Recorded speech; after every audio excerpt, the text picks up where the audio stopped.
Od straži jutrenija do noći, od straži utrenija, da upovojeć Izrail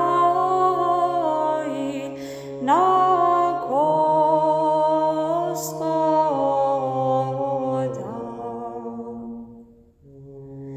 Jako u Gospoda milosti mnogo je, u njego izbavljenije, i to izbaviti Izrailja od svih